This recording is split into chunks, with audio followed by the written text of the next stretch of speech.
Hi everyone, my name's Declan McGlynn. Welcome to Friday Forum Live, Point Blank's weekly broadcast bringing you exclusive tutorials, artist interviews and industry insight. Every Friday live from East London.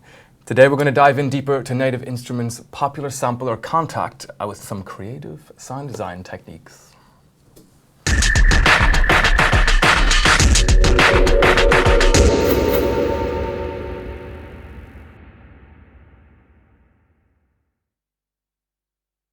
So today we are joined by Point Blank instructor Chris Carter to look more closely at Kontakt's sound design functions, specifically around vocals. And this is just a tiny part of what you can learn on our online diploma courses. And for more on those, make sure you visit our new URL, pointblankmusicschool.com. And you'll find plenty more details about those there. And remember, we are completely live today, so get your questions for Chris in the chat and we'll get to them throughout the broadcast. Welcome, Chris. Hi. How are you? Very well, thank you. So Kontakt, I mean, most people who are watching are probably familiar with it. Most people use it by just loading up an NKS or an instrument and just messing around with the presets that come. A lot of people maybe don't even realize what's under the hood because it is really powerful. Oh, I mean, it's so versatile, limitless, the things that you can do with it. Yeah. And obviously the libraries are amazing and they're just a kind of great resource to work with. But there's a lot to be said for doing your own thing from scratch. You know, it's a completely unique sound, and as you're putting the sound together, it suggests a little musical idea rather than just starting with the sound and then thinking, well, what can I do with this? The idea and the sound, they kind of come together. So that can be quite nice. Plus, as a remix tool, as a sound design tool or a remix tool, I mean, it's really, really good. And obviously when you're remixing, a lot of the time you'll be working with vocals. So there's a lot that you can do outside of a sampler with vocals, but then there are things that you can do inside the sampler which you can do much more easily, or that really you wouldn't be able to do outside of the sampler, or certainly not very easily at all. So I thought, yeah, we could have a little look at that. Let's. Yeah, I was doing I am doing a remix for a friend of mine called Amb. He's a Hungarian producer, and it features a little bit of vocals. So I've loaded those in here. And I've also got just a few kind of odds and ends, just little bits. There's even a few Apple loops here. Yeah, don't disregard the Apple loops. Yeah. I mean, I'm not one for using kind of off-the-shelf stuff typically, and certainly not Apple loops because, you know, everyone has them. But actually what we would be doing with these is just taking little bits and transforming it into something else. Right. So just taking a little snippet of sound. No one would ever know it was an Apple loop, apart from the fact that we just told them. Yeah. Whoops. And then I've got some dialogue, so depending on how we go, we'll put some dialogue in there and do some kind of multi-looping and stuff like that. So we're looking at time stretching, pitch shifting, looping, and then adding modulation to these things and seeing what we come up with. Okay, cool. So the first thing I've got here, I've loaded a multi-timbral instance of Kontakt. So we've got several different MIDI channels set up for this. It's a completely empty rack. And what I have over here is an audio bin in Logic with a few bits of audio, including one or two of these things that Amber's given me as remix parts. And I have the original vocals. I'm all by myself. And there's all by myself. So there's lots of bits here that I could be working with. There's some good stuff there. But one thing that he gave me, which was like a little feature of his original track, was he'd taken these bits of vocals and done some little edits and chops, and he came up with this. I'm all by myself. I'm all by myself. So it's that sort of thing that we would like to do, but actually he's done quite a lot of the work for us already, so we can kind of work with that. Plus there's, within that kind of hook line, there's a few nice little kind of catchy little tricks that he's done. So what we could do is take that main vocal sample and just put it in there and drop it in. And so we've already made our first instrument. Let's open it up and let's go to the mapping editor. And we can see the sample there is mapped most of the way across the keyboard. What we're interested in is only working with this on one key for the time being. So what I'm going to do is I'm just going to MIDI enable this mapping feature and just do that. So I've now just mapped it to a single key of C3. And let's go into the wave editor. And there's a really useful, what I'd like to do is chop this up. We'd say kind of recycling. There was an old program that was called Recycle that some people remember, which was the original kind of sample chopper. So when we say recycle, we just mean chop it into pieces. and there's like a mini recycle feature inside Kontakt here, which is working with this grid. And this grid works in two ways actually. If we turn it on, you can see that by default what we have now is a grid of 16ths, which is great for working with rhythmic samples, particularly if they're quantized, because we can do all kinds of interesting time stretching and tempo manipulation and so on. But I'm going to switch it, instead of this fixed grid, I'm going to switch it to auto. This is where we're kind of in recycle territory, and we have this little slider here. It's like sensitivity. Yeah, it's just a threshold. So all I need to do now, go to my sync slice tab, and because I've mapped this to a single key, this sample already, I just need to hit down here. We've got drag MIDI to host. I'm not actually interested in creating a MIDI file. I'm just going to click it once, and you can see we've now got a whole load of slices, which I'm just going to drag up here like this. So we've got our full sample at C, C3, and then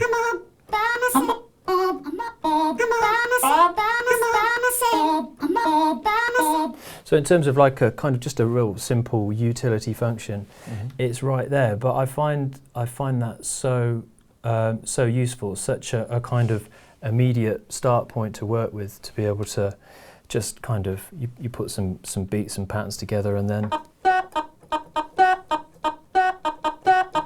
and little things will come out of that. That took seconds. So that's a nice little starter. It's just a very, very useful feature that's there. He's given us something else to work with, which is quite a nice bit of kind of backing vocal. So we're going to make another instrument now, and the backing vocal's in here somewhere. I think I coloured it in green. Here it is.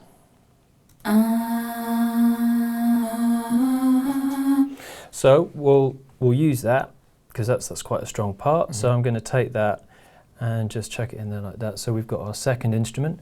So this is going to be on MIDI channel 2. As you can see, by default, the first one is on MIDI channel 1, the second on MIDI channel 2. So if we trigger the sampler on MIDI channel 2, so C3, original pitch. The tempo of this just so happens to be 120 BPM, and we could test that out and we could see if this fits in time. So let's just create an empty MIDI region. It's a 2-bar piece of audio, so let's just try this out. And what I've got playing in the background here, this is not the remix project that I've been working on. All we have is basically a 909 kit, just as a kind of like a rhythmic reference. So we've got a 4/4 kick drum, and I've also got loaded up a reactor ensemble called New School, and this is basically a groove box. We've just got an unmodified preset playing here. So what we can do is just test the timing of this vocal over these parts.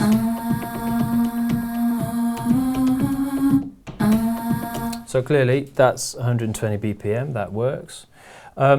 What would happen though if I decided I didn't want to work at 120 BPM? Maybe I wanted to work at 130 or 110 or whatever.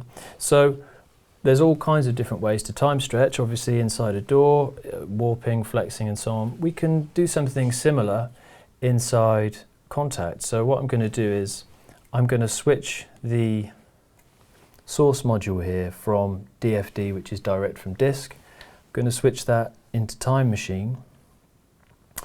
And what we have now is a real-time time stretcher, which is inside the sampler. And we've got a few different time machines here that we can work with. These are just kind of different algorithms.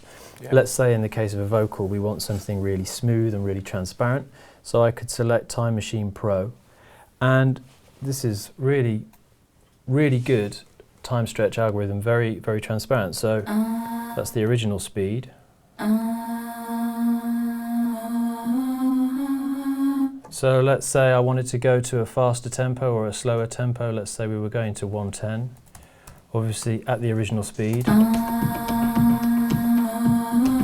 It's not going to quite work, so all we need to do is adjust our speed until... And one thing that's maybe a slight shame about this, there's no tempo reference. So you're still going to have to use your ears to a certain extent. But So that's too slow. What are we there? 86%. Let's try it. So that's pretty, you know, it's maybe a tiny bit slow, and we'd speed it up just fractionally, but that's pretty useful. But what we can also do, I'm just going to go back to the original tempo and speed here. We can have a bit more fun. I mean, that's again just a basic utility function. The thing about Time Machine is wherever I play this sample on the keyboard, it's going to play at the original speed. Right. So it doesn't get shorter or longer? Yeah, exactly. If we're in a normal sampler mode, if we play at a higher pitch, it will play back more quickly. But what we have now is... So this, in terms of like a kind of remix tool, again, this is really, really good. And what I'm going to do is just take the release off the envelope here, because I don't want that long release. And there's a really useful feature here as well, which is legato. So what we can do here, obviously what we have is we've taken a single note and we've made a chord out of it. If you imagine that the notes are evenly spaced and equally spaced all the way through, we have a kind of parallel chord motion. We can, which is okay, but sometimes we won't want that. We'll wish that we could kind of modulate a key or something.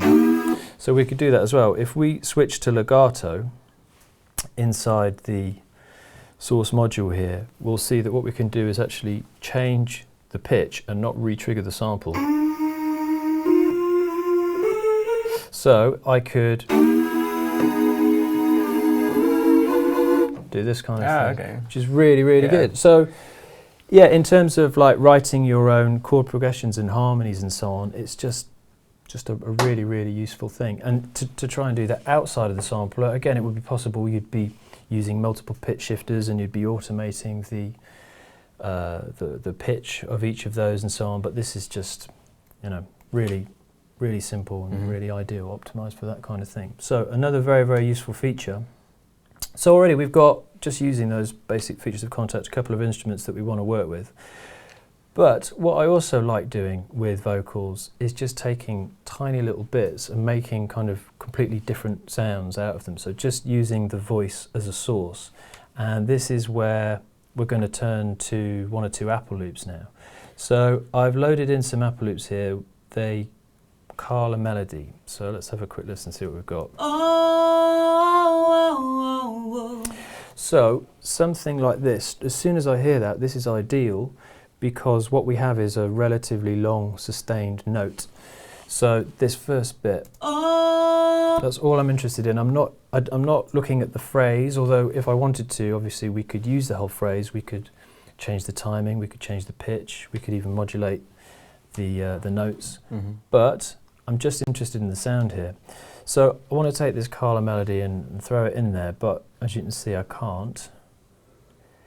And the reason for this is it's a CAF file. So a CAF is an Apple loop. We can't use Apple loops inside Kontakt. It just doesn't, there's metadata inside the Apple loop which Kontakt can't work with. So I just need to do a quick transform or convert of that. So let's copy convert that, and what we need to do is change this into an AIF or a WAV. So let's just do AIF. What we have now is an AIF which I can throw in there like that. So there's our third instrument. So we're going to trigger on MIDI channel 3. And again, as I said, if we did this with one of the parts that Amber had given us, this would be a really good remix kind of strategy again. What I'm interested in here is the sound.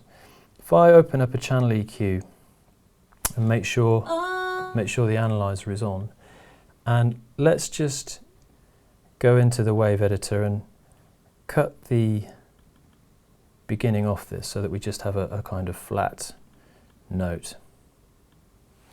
That'll do.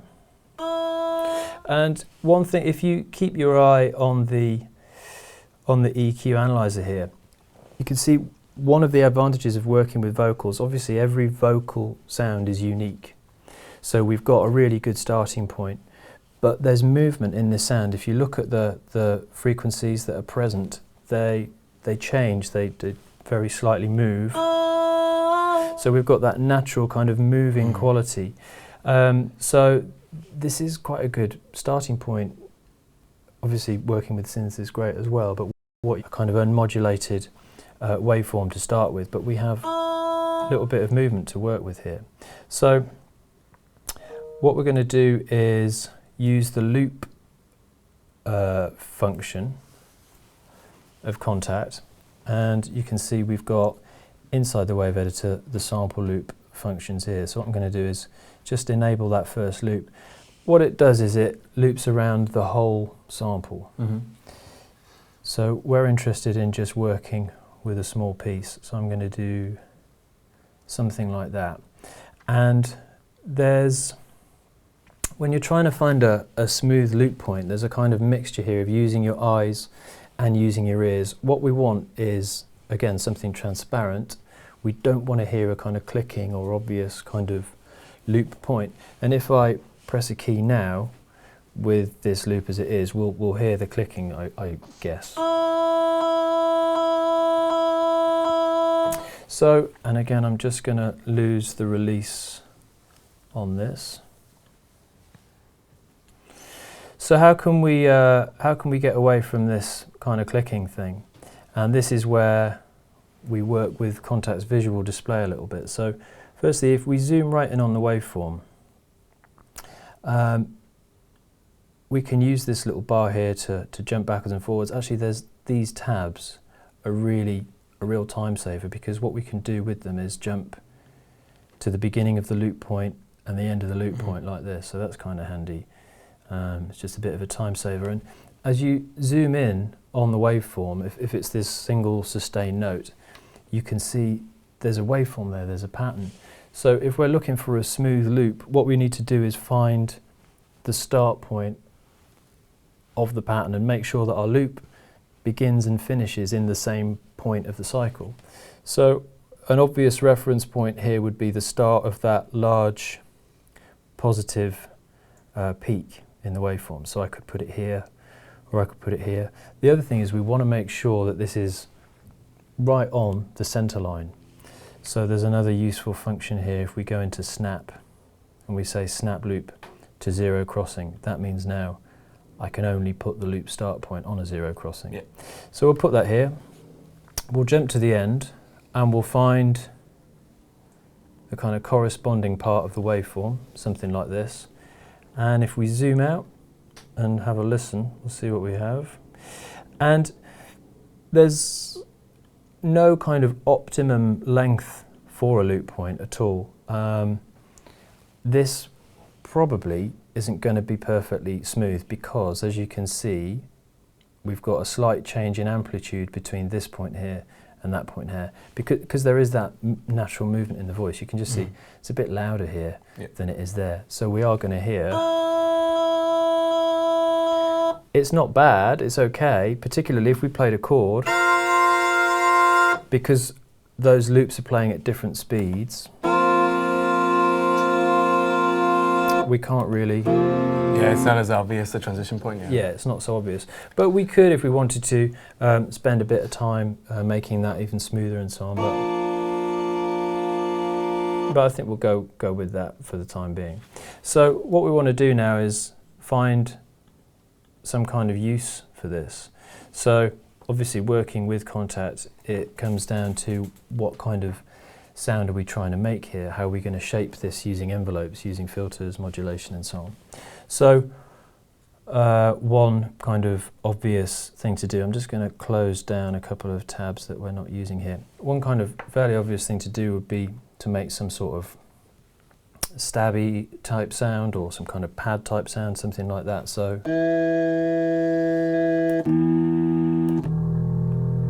there's quite a lot of different ways we could take this, but I'm going to say if we just go down to the bottom here and we've got our volume envelope, what I'm going to do is just go for something with a nice long attack, long release, and let's give it a kind of ADSR shape, something like this.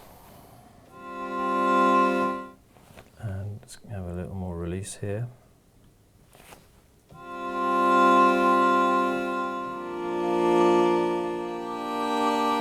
Okay, so it has some kind of vocal characteristic to it already. Let's work with some kind of filter here. So I'm going to, in the first group insert slot, I'm just going to take a low pass filter. And let's just go for a kind of SV, state variable, just a simple basic low pass filter. And we'll add a little resonance here. Maybe not quite so much. So what we want to do now is modulate this filter cutoff using another envelope. So let's just control click on that parameter and assign an envelope.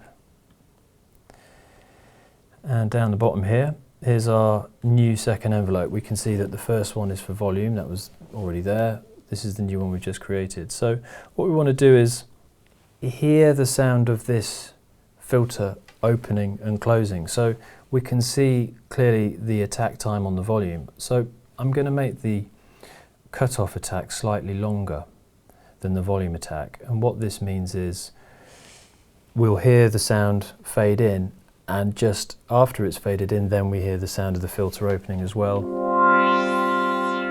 Something like that. Let's go for a longer decay and some release here as well.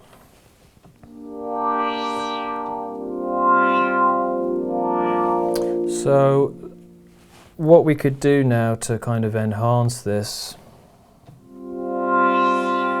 is work with some time-based effects inside Kontakt. So what I'm going to do is go down to the send effects and let's add some delay and let's add some reverb, and we can get a nice kind of stereo aspect to this. So inside the delay, let's say we turn the feedback up and the panning, and the reverb, let's go for something, yeah, that's probably going to be okay.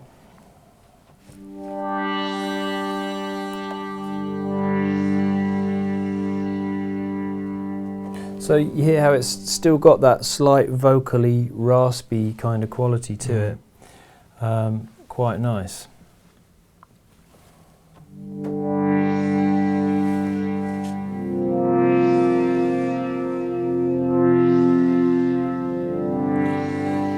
So that's quite nice. That takes it in a kind of dreamy, ambient kind of direction. Let's say that we didn't want to do that and we were looking for something which was a little bit more kind of stabby, a little bit more percussive.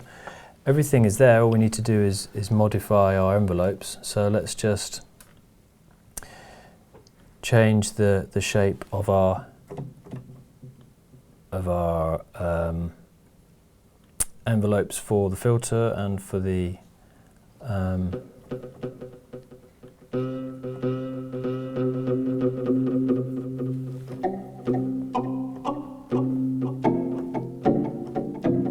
so again, we've got something that comes from the voice that has some kind of characteristic of it, but is something completely different. Cool.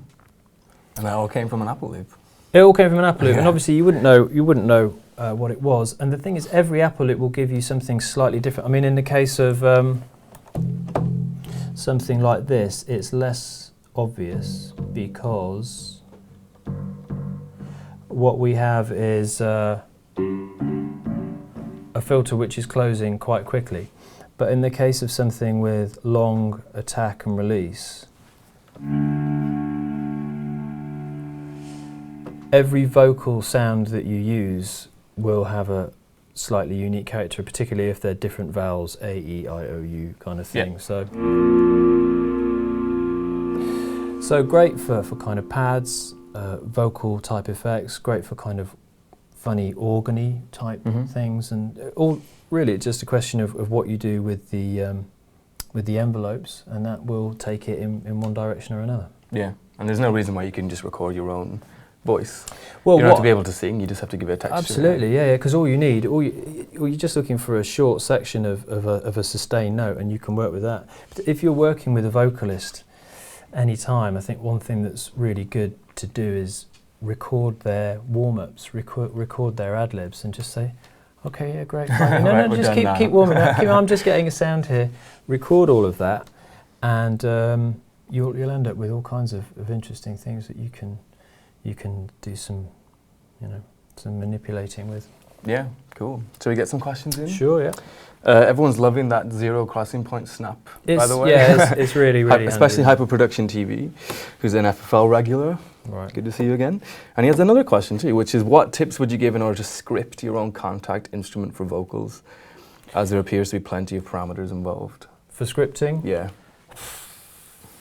I really I guess admire. that's something we can look at in the course. Yeah, more in detail. that's quite an advanced. That's quite a kind of high level thing, I would say. Yeah. So no. Well, I In a mean, word. yeah, that probably deserves an FFL of its own. Yeah, although exactly. I'm not sure if it would have a hugely broad appeal. It's quite a niche Yeah. thing, writing scripts. Yeah. Indeed. Q Illuminati's asking, can you edit the formant within Time Machine mode as you can in Ableton's Complete Pro mode? Well, what you do have, let's just start a new instrument here and have a look at working with formants. So let's find another, what will we use? We've used 25. So this is obviously ideal. We need to convert this to an AIF as we did before. There was already one there in that folder, but never mind. Let's take that and drag it in. So we're on MIDI channel 4. Oh dear, that's not very well. Right, so let's go into the source module again, change it from DFD. If we go to Tone Machine or one of the regular time machines, perhaps not the regular time machine, no, if we go into Tone Machine, then you can see we do have a formant parameter here that we can work with. The thing about Tone Machine, unfortunately, it's slightly less natural sounding than the time machine, but it depends how extreme you take the sample away from the original sound, but you do have that formant that you can work with. But yeah, it's possibly not the most natural sounding feature, I would say, just because.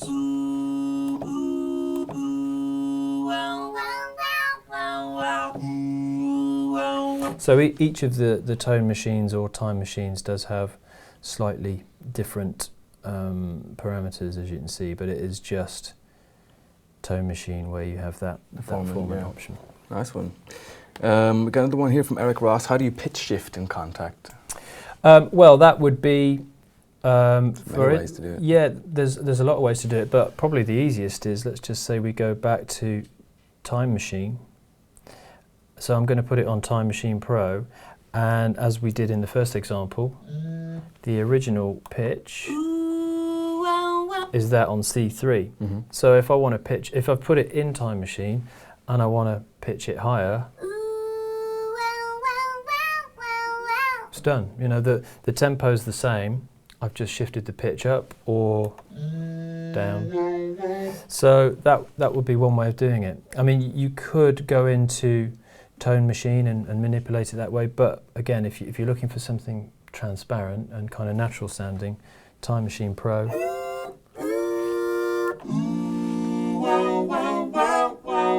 And there you go. Sounds pretty good. Yeah, it's pretty good, yeah. Particularly when you play chords. If you've got kind of artifacts on any of the samples at particular pitches, when you play more than one, they kind of compensate for each other. And really, really quite good. Yeah, awesome. Time for one more question from Just Live for the Moment, just like us. Can you make a quite fast vocal lead synth? I guess it means short, arpeggiated. I guess you just reduce the release time. If you were looking for something, you work with the envelopes. If you're looking for something arpeggiated, I mean, what you could do is work with an LFO and start to get some rhythmic stuff going. So let's say we go to the wave editor first of all. Let's just really quickly put a loop on this. Mm-hmm. I mean, there's so many options within Kontakt. I mean, it's the kind of, if you want to learn a lot more about it, you know, you teach the sound design, so you can come out in the course. There's so many, yeah, exactly. We can spend a whole day quite easily just focusing in on one, and you know, we regularly do, just focus in on one or two features and then say, try this with it, try this with it, try this with it. Because one thing is learning that the features are there and sort of what the parameters are, what the controls are, but then it's kind of, right, what can we do with this? You know, where can we take this creatively? So, yeah, typically we'd say, look, here's some features, now try these things, try those things, and at the end of the day you've got 3 or 4 kind of completely different ideas that maybe just came out of one feature. So, clearly that's not looping smoothly. All we would need to do is zoom in on the waveform and match the start and the end point. But if we wanted something rhythmic out of this, all we need to do is, again, let's just go for a filter. Just go for a low pass filter. I'm going to use adaptive resonance this time.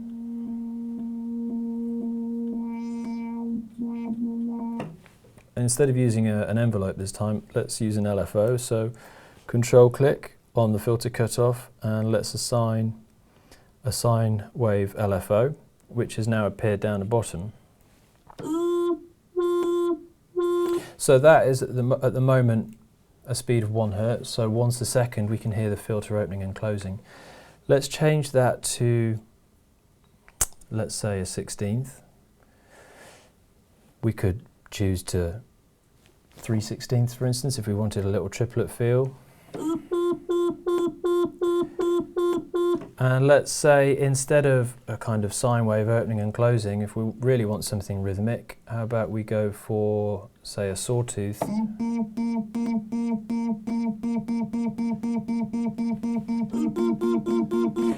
You hear how the LFOs are triggering out of time with each other. If we take re-trigger off, then. So from there, that's just a kind of, that suggests something, doesn't it? Okay, Yeah. Okay, so we've got a little kind of gated rhythmic vocal thing. So what we do from here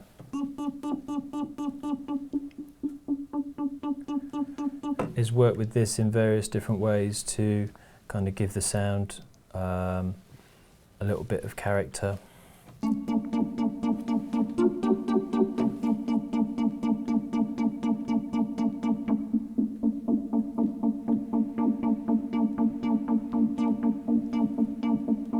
Maybe we could, as well as having that LFO movement, perhaps we could have an envelope as well that kind of, you know, we've got the rhythmic movement, but we have this kind of gradual opening and closing. So let's go to same parameter, but here's our gradually opening and closing LFO.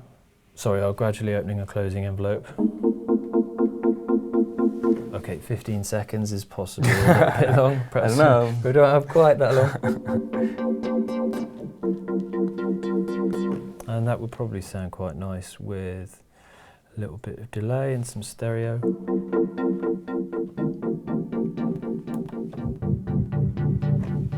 There you Quite go. nice. And you know, obviously that's very, very early days of putting a sound together. We start to work with other effects and give it a little bit more edge and so on. But the idea, okay, we could work with this. You know.